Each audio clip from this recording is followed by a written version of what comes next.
Hello guys, welcome back to my another video. तो guys, आज हम पढ़ने वाले हैं issue of shares for consideration other than cash. अब कंसिडरेशन का मतलब क्या होता है? कंसिडरेशन मतलब इन एक्सचेंज, मतलब जैसे कि हमने कोई भी बिल्डिंग या कोई भी असेट्स हमने परचेज़ की तो हम लोग उसको बदले में हमें कुछ पे करना होगा, लेकिन हम कैश ना पे कर करके हम क्या देंगे उसको, या तो शेयर दे देंगे या कुछ और, लेकिन हम कैश उसको नहीं देंगे बदले में। ठीक है, तो कंसिडरेशन का मतलब यही होता है कि कुछ भी बाय करते हो तो उसके बदले में पे, जो भी हम पे कर रहे हैं ना, उसी को हम कंसिडरेशन बोलते हैं। जैसे कैश ना दे करके हमने शेयर दे दिए। अब जब हमें परचेज़ किया है हमने बिल्डिंग, तो हम परचेज़ करने की, हमें सबसे पहले हमने जैसे असेट्स परचेज़ किए तो हमें उसकी परचेज़ करने की हमें एंट्री क्या होगी? Assets account debit to vendor. अब यहाँ पर हम वेंडर का नाम हम क्या लिखेंगे? जिससे हमने बाई किया है। जैसे कि हमने एक्स से हमने बाई बिल्डिंग कर ली, बाई ने बिल्डिंग परचेज़ की है एक्स से, तो एक्स हमारा क्या हो गया? वेंडर हो गया। जिससे हम परचेज़ करते हैं वो हमारा वेंडर कहलाता है।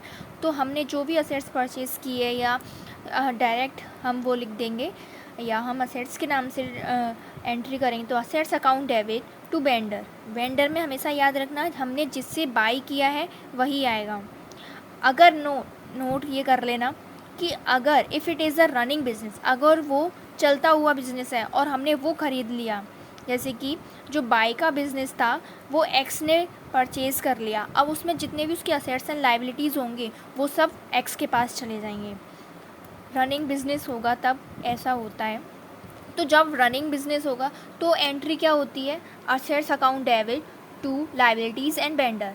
मतलब हमने जो भी असेट्स परचेज़ किए वो, और उसकी जितनी भी लाइबिलिटीज़ होंगी वो भी उसे पे करनी होंगी। जैसे कि मान लीजिए कि असेट्स थे 5 लाख के और उसमें लाइबिलिटीज़ थी 1 लाख की, तो जब लाइबिलिटीज़ हम डिडक्ट करेंगे तो हमारे पास क्या रह गया? 4 लाख। और जो वेंडर, हमारा जो भी अमाउंट होगा वो वेंडर अकाउंट में चला जाएगा। अब कैसे समझ लीजिए, अगर बैलेंस डेबिट में आएगा, मींस अगर यहाँ जैसे कि असेट्स वाला जो अमाउंट, जैसे बिल्डिंग हमने कितने की परचेज़ की है? 5 लाख की, उसमें लाइबिलिटीज़ आ गई 1 लाख की, तो यहाँ तो 5 लाख आएंगी।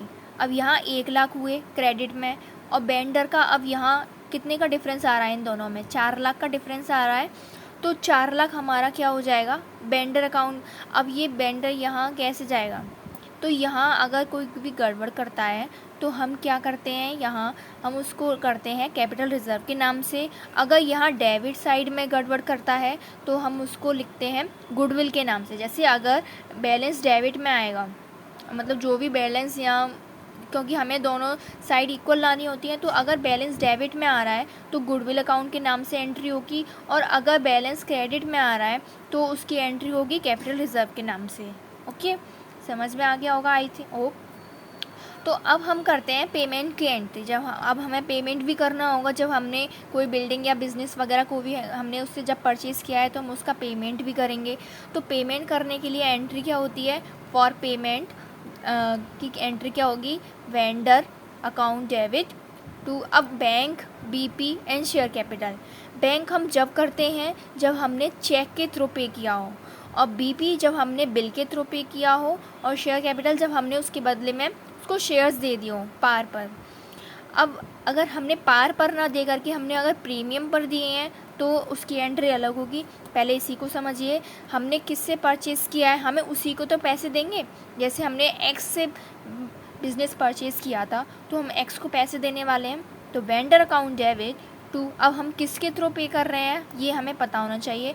तीनों के थ्रू भी हो सकता है, और सिर्फ बैंक के थ्रू भी हो सकता है, शेयर कैपिटल के थ्रू भी हो सकता है ओनली, और बीपी के थ्रू भी हो सकता है।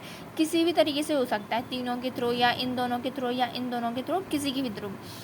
अब उसने बोला कि अगर if shares were issued at premium, अगर जो शेयर्स हैं वो प्रीमियम पर इशू किए गए हैं तो कैसे एंट्री होगी? तो वेंडर को ही हमें पे करना है। और उसने क्या किया? उसने बोला कि जो शेयर कैपिटल है वो 10 रुपये के अकॉर्डिंग है, 10 रुपये पर शेयर है। तो उसने और बोला कि 2 रुपीज़ प्रीमियम का है, मतलब जो 10 रुपये का था वो 12 में दे रहा है, तो मतलब उसमें वो कितने का हो गया?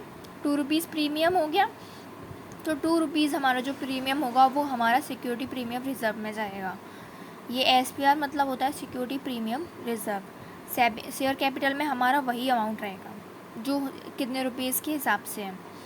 अब हमें ये पता करना है कि अब हम अब हमें ये तो पता चल गया कि कैसे एंट्री होगी, लेकिन हमें ये अमाउंट भी तो, इन एंट्रीज़ का अमाउंट भी तो शेयर करना होगा। यहाँ कितना आएगा, यहाँ कितना आएगा, यहाँ कितना आएगा। तो यहाँ तो हमने जितने की बिल्डिंग परचेज़ की होगी, जैसे हमने 5 लाख की बिल्डिंग परचेज़ की थी तो 5 लाख हमारा यहाँ रहेगा। अब शेयर कैपिटल कितने की, 10 रुपये। सिक्योरिटी प्रीमियम कितना है, 12 रुपये। 10 और 2 कितने हो गए, 12, जितने पे हमने किया है। तो जितने की वैल्यू है हम उसका डिवाइड करेंगे टोटल अमाउंट से।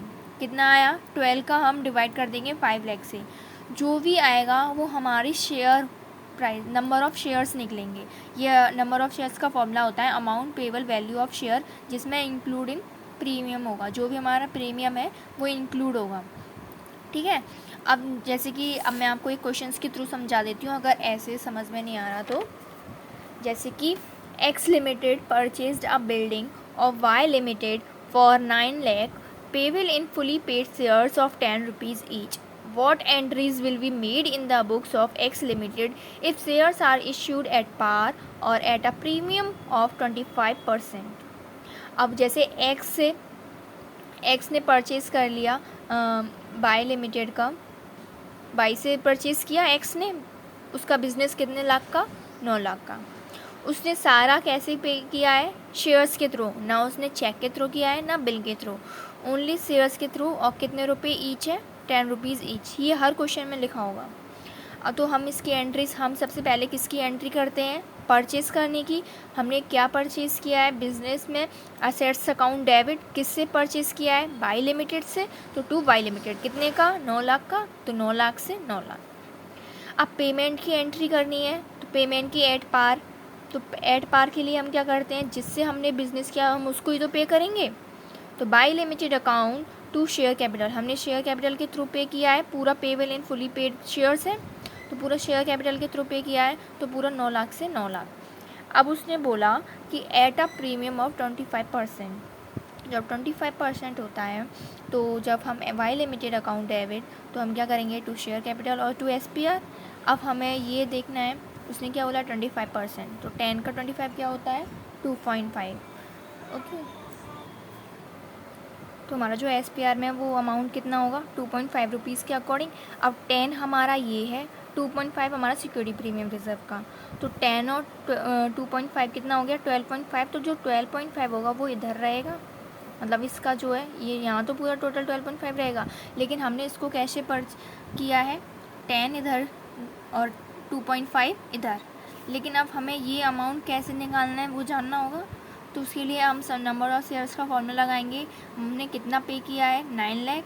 वैल्यू ऑफ़ शेयर्स कितनी है टोटल, हमने अभी पीछे पढ़ा था कि प्रीमियम इसमें ऐड होता है, जितनी वैल्यू होगी। अब 10 रुपीज़ ईच वैल्यू है ना, तो और 25% प्रीमियम का, तो 10 और 2.5 कितना हो गया, 12.5।